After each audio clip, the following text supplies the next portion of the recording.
በ1101 ዓመተ ምህረት ታህሳስ 29 ከእናቱ ከኬዮርና እና ከአባቱ ዛንሲዮር ላስታ ጉርና ወረዳ ሮሃ ከተባለች ከፍልፍል ቤተ መቅደስ ውስጥ ተወለደ። ቅዱስ ላሊበላ በዚህ ፍልፍል ቤተ መቅደስ ውስጥ እድገቱን አደረገ። 6 ዓመት ሲሞላው በቤተ መንግስት አባ ዳንኤል የተባሉ መምህር ተቀጥረውለት ከፊደል እስከ ዳዊት አጠናቆ ከዛም የተማረውን የጽሑፍ ጥበብ በቤተ ጎልጎታ ደብረ ሲና በሚገኘው ከኪዳነ ምሕረት መንበር ታቦት ዙሪያ ላይ ራሱ የጻፋቸው የሚጸለይባቸው ጽሑፎች ይገኛሉ። ቅዱስ ላሊበላ 12 ዓመት ሲሞላው አባቱ ዘንሳዮር 40 ዓመት ነክሶ በተወለደ በ76 ዓመቱ ከዚህ ዓለም በሞት ተለየ። ወዲያም ብዙ ሳይቆይ እናቱ ኬሪዮና በሞት ተለየ። ቅዱስ ላሊበላ በእናቱና በአባቱ ህልፈተ ህይወት በደረሰበት ሐዘን የተነሳ ሁሉን ነገር ለመርሳትና የትምህርት ፍላጎትን ለማሟላት ጉዞውን ወደ ጎጃም በማድረግ ዓለም ስላሴ ከተባለው ደብር ከመምህር ኬፋ ሐዲሳቱን አጠናቆ በመመረቅ ወደ ሀገሩ ተመለሰ። በወቅቱ በኢትዮጵያ ላይ ነክሶ የነበረው ታላቅ ወንድሙ ቅዱስ ገብረ ማርያም ነበር። ይህ እንዲህ እያለ በእህቱ ላይ እሱ ሊነክስ መሆኑ ቅናት አሳደረባት። ቅዱስ ላሊበላ ሁሌ በሚጠጣው ባህላዊ መድኃኒት ውስጥ መርዝ በመጨመር ታስቀምጥለታለች። አትሙት ያላት ነፍስ ግን የሀገሬውን ባህል ምክንያት አድርጎ ሳይቀምስ አይሰጥምና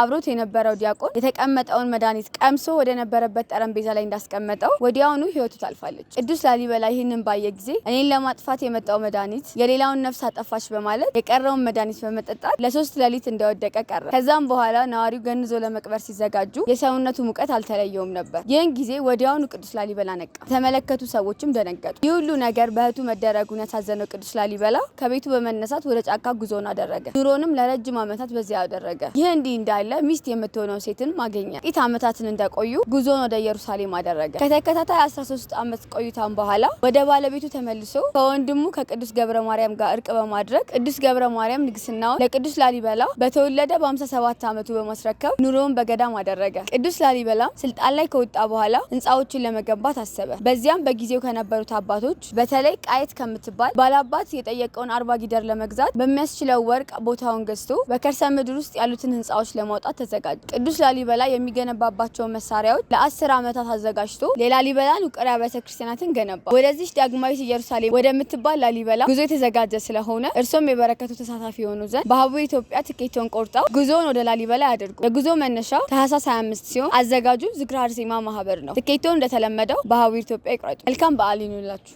መንፈሳዊ ቦታዎችን በመሳለም በረከትን ያግኙ።